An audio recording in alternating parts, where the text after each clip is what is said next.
एक बार गौतम बुद्ध और उनके शिष्य एक विशाल पेड़ के नीचे आराम कर रहे थे। दोपहर का समय था। सूरज अपने चरम पर था। उस पेड़ के नीचे का वातावरण ऐसा था कि मानो स्वर्ग की अनुभूति हो रही हो। बहुत ही शीतल वातावरण था। वो दृश्य ऐसा था कि किसी भी राहगीर को मोह ले। कुछ समय पश्चात वहां से एक युवक गुजरा। वो युवक अंधा था। पेड़ की छांव में बैठने के लिए वो भी आ गया। थोड़ी ही देर में उसे ज्ञात हो गया कि यहाँ गौतम बुद्ध अपने शिष्यों के साथ ठहरे हुए हैं।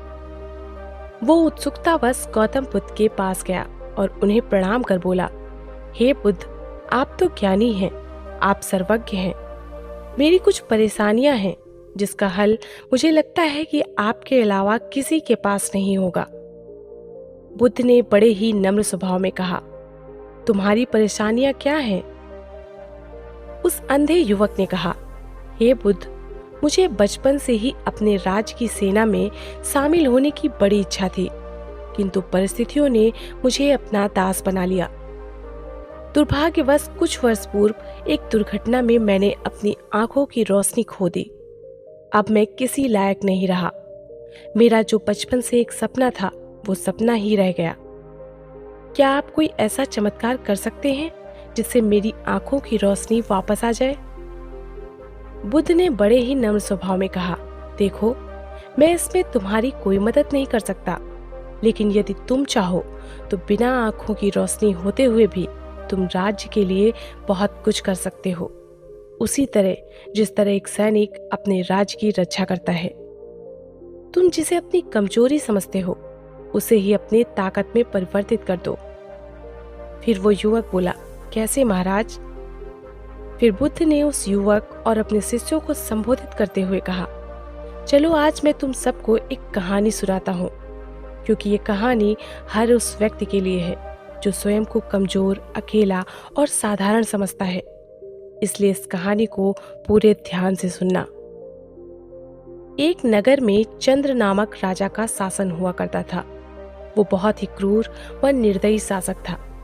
अपनी प्रजा के प्रति उसमें कोई प्रेम नहीं था। वो अपने पड़ोसी राज्य पर जब तब आक्रमण किया करता था। वहीं पड़ोसी राज्य जहां धनंजय नामक राजा का शासन था, वो अत्यंत दयालु व प्रजावत्सल था। चूंकि उसकी सेना पड़ोसी राज्य जितनी विशाल न होने के कारण वो आक्रमणकारियों को रोकने में ही सक्षम था, उस राज्य पर हमला करने की सामर्थ्य उसमें नहीं थी। चंद्र नामक राजा, जो कि एक दुष्ट प्रवृत्ति का व्यक्ति था, उसके राजमहल में एक बड़ा बगीचा था। उस बगीचे में बंदरों का एक समूह रहा करता था। बगीचे के फलों के अतिरिक्त राजा के सेवकों द्वारा प्रतिदिन प्रदान किए जा रहे भोजन का सेवन कर वे बहुत हष्ट पुष्ट हो गए थे। उन बंदरों का सरदार वानर राज एक बूढ़ा बंदर था, जो अति बुद्धिमान था। समय समय पर वो अपना परामर्श बंदरों के समूह को दिया करता था, लेकिन वो अपंग था। एक हाथ का पंजा न होने के कारण वो ठीक से चल भी नहीं पाता था। राजमहल में 2 भेड़ें भी रहती थी। राजा चंद्र के पुत्र उनके साथ खेला करते थे। 2 भेड़ों में से एक भेड़ बहुत चटोरी थी। जब मन करता वो रसोई घर में घुस जाती और वहां खाने की जो भी चीजें पाती खा जाती। रसोइया भेड़ की इस हरकत पर बहुत क्रोधित होता और जो हाथ में आता वो वस्तु फेंक कर उसे मारता। एक दिन वानर राज ने रसोइये को भेड़ को एक बर्तन फेंक कर मारते हुए देखा। वो सोचने लगा, कहीं रसोइये और भेड़ की ये तनातनी बंदरों के विनाश का कारण न बन जाए। ये चटोरी भेड़ तो खाने के लोभ में यदा कदा रसोई घर में जाती रहेगी। यदि किसी दिन क्रोधवश रसोइये ने चूल्हे की जलती हुई लकड़ी उस पर फेंक दी तो अनर्थ हो जाएगा। भेड़ का ऊन से ढका शरीर आग पकड़ लेगा और भागते हुए भेड़ अस्तबल पहुंच जाएगी तो सूखी घास से भरा अस्तबल धधक उठेगा।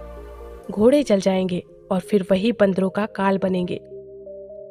ये विचार मस्तिष्क में आते ही वानरराज ने अपने समूह की सभा बुलाई और अपना संदेह जाहिर किया। उसने परामर्श दिया कि इससे पूर्व की रसोइयां और भेड़ों के बीच की लड़ाई हमारे लिए प्राण घातक सिद्ध हो, हमें राजमहल छोड़ देना चाहिए, अन्यथा हमारा विनाश निश्चित है। लेकिन बंदरों ने उसकी बात नहीं मानी। उन्हें लगा कि उनका सरदार अब बूढ़ा हो चुका है और व्यर्थ का भ्रम पाल रहा है। वे राजमहल के भोजन के आदी हो चुके थे, इसलिए राजमहल छोड़ने को तैयार नहीं हुए। लेकिन वानर राज ने तत्काल राजमहल छोड़ दिया। इधर एक दिन फिर चटोरी भेड़ रसोई घर में घुस गई और फिर वही हुआ जिसका बंदरों के सरदार को भय था।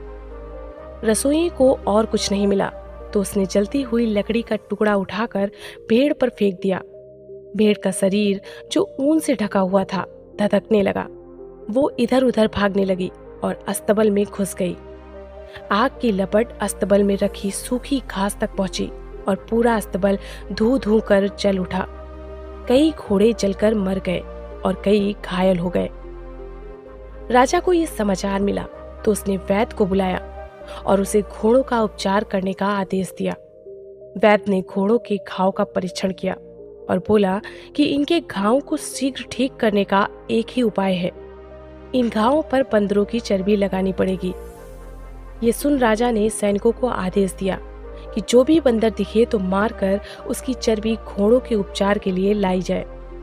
और फिर राजमहल के सारे बंदर मार दिए गए। जब वानर राज तक ये बात पहुंची तो वो बहुत दुखी हुआ। उसके मन में प्रतिशोध की ज्वाला धधक उठी, लेकिन वो कर भी क्या सकता था। वो अकेला था, अपंग होने के कारण वो लाचार था। कहाँ राजा की इतनी बड़ी सेना और कहाँ वो अकेला वानर। इसी सोच में मन में प्रतिशोध की ज्वाला लिए वो चिंतित हो उठा। दिन बीतते गए। रोज की तरह एक दिन पेड़ पर बैठा वो इसी चिंता में डूबा हुआ था। तभी उसने देखा एक मदमस्त हाथी अपने बल के घमंड में चूर एक पेड़ को हिला रहा है। उसी पेड़ के नीचे चींटियों का घर था।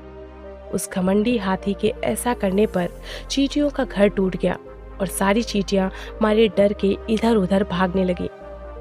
लेकिन उनमें से एक चींटी ने अपने लग रूप को उस विशाल हाथी के सामने ना देखते हुए वो उसके सूंड में घुस गई और अंदर ही उसके सूंड में काटने लगी। ऐसा करने से वो हाथी पागल सा हो गया। परेशान होकर वो वहां से भाग गया। ये दृश्य वानर राज उस पेड़ पर बैठा देख रहा था।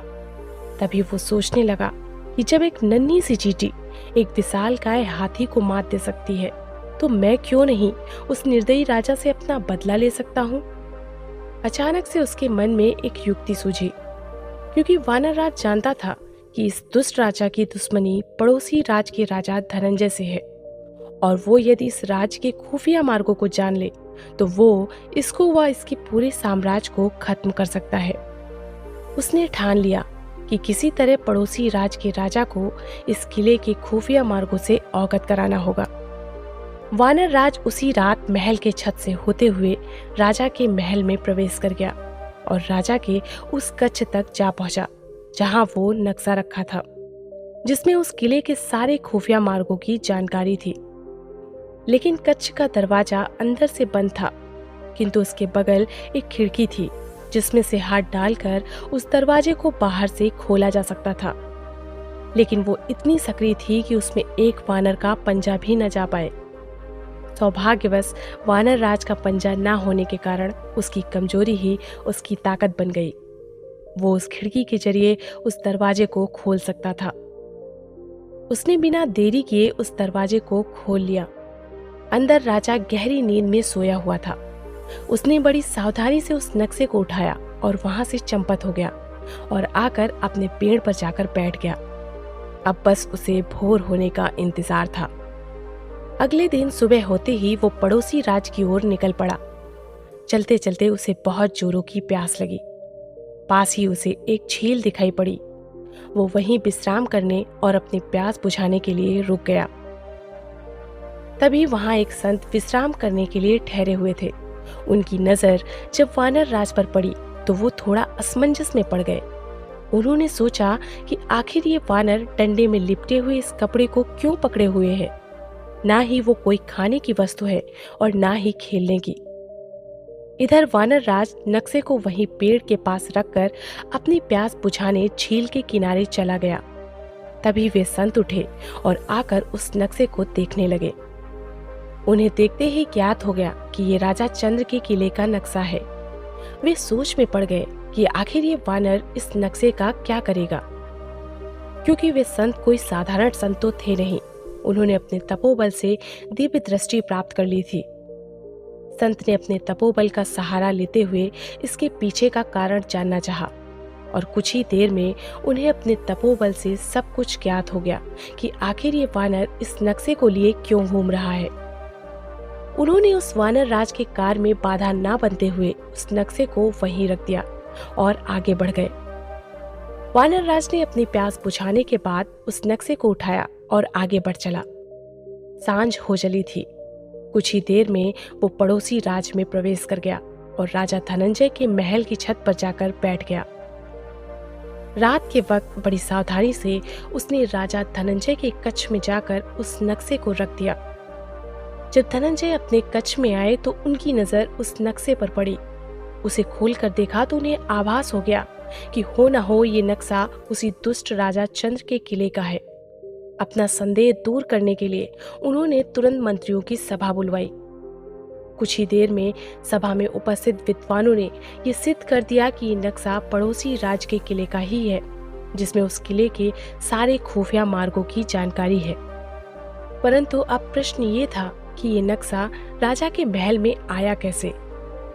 थोड़ी देर इस बात पर बहस हुई और अंत में राजा धनंजय ने फैसला लिया कि अब चाहे ये कोई छलावा हो या चमत्कार, हम उस राज्य पर आक्रमण करेंगे।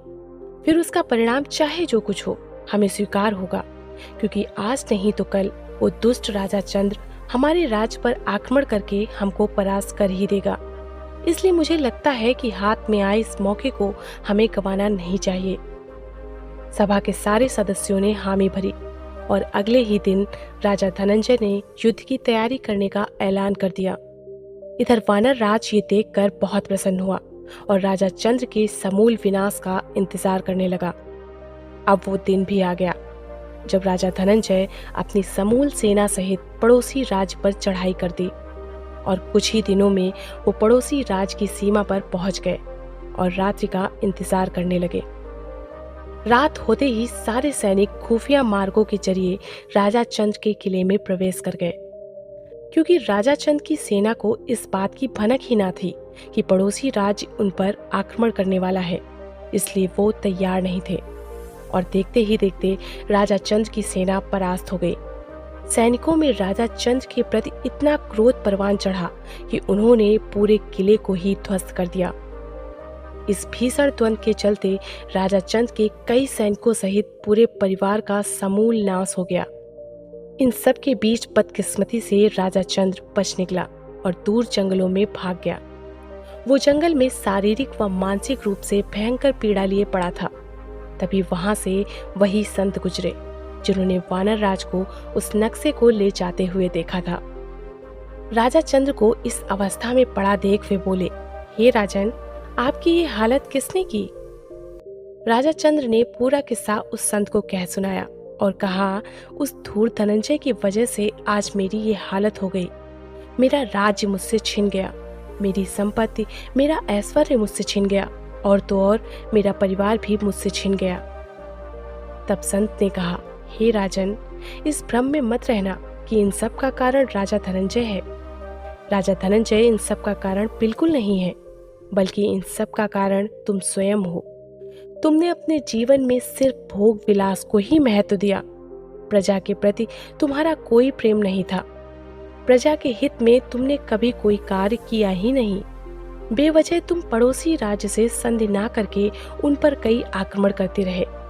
तुम्हारे कारण क्या इस राज्य के और क्या उस राज्य के कितने ही सैनिकों ने अपनी बलिदानी दी, कितने घर उजड़े, कितनी माओं ने अपने पुत्रों को खोया, कितनों ने अपने पिता, पुत्र, पति, मित्र सभी को खो दिया।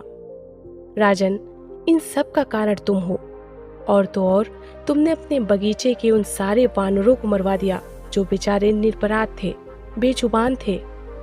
एक जीव को बचाने के लिए कई जीवों की हत्या, ये कैसा न्याय है?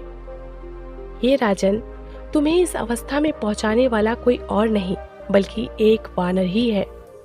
ऐसा कह संत ने उस राजा को पूरी घटना कह सुनाई। इत्तेफाक से वानर राज वहीं पेड़ पर बैठा ये सब देख रहा था। राजा को अपने किए पर बहुत पछतावा हुआ और उसने उस संत से क्षमा मांगते हुए कहा, हे गुरुवर, मैंने अपने जीवन में बहुत से पाप किए। शायद मैं ये भूल गया था कि जो कुछ भी हम करते हैं उसका फल हमें जरूर मिलता है। मैं दौलत और शोहरत के मद में चूर था। मुझे अपने बल, अपनी सेना पर बड़ा घमंड था। आज उस घमंड को एक साधारण से वानर ने तोड़ दिया। हे गुरुवर, मैं उन सब से क्षमा मांगता हूँ जिनका मैंने अहित किया। मैं उस वानर राज से क्षमा मांगता हूँ जिसके कुल का मैंने समूल नाश कर दिया। और ऐसे करके एक साधारण से वानर ने वो असाधारण सा कार्य कर दिया जो अच्छे अच्छे वीर योद्धा ना कर सके। तब बुद्ध ने कहा, यदि हम स्वयं को कमजोर समझते हैं तो हम कमजोर हैं।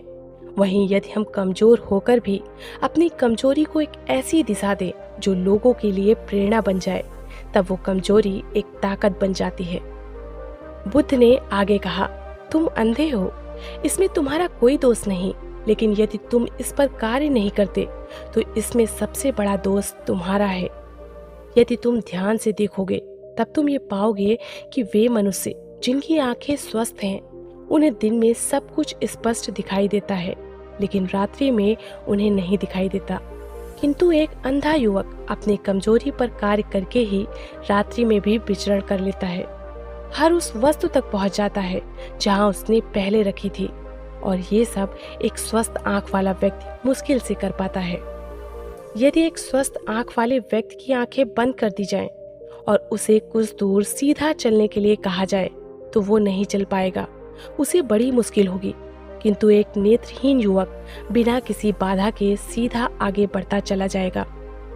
हर व्यक्ति की अपनी अपनी ताकत और कमजोरियां होती हैं। व्यक्ति अगर अपनी कमजोरी पर काम करके उन्हें ताकत बना ले तो उसे सफलता पाने से कोई नहीं रोक सकता। अपनी कमजोरियों पर काम करने के लिए आपको ये पता होना चाहिए कि आपकी कमजोरी है क्या और अपनी कमजोरियों की पहचान करके उन्हें कैसे दूर किया जा सकता है।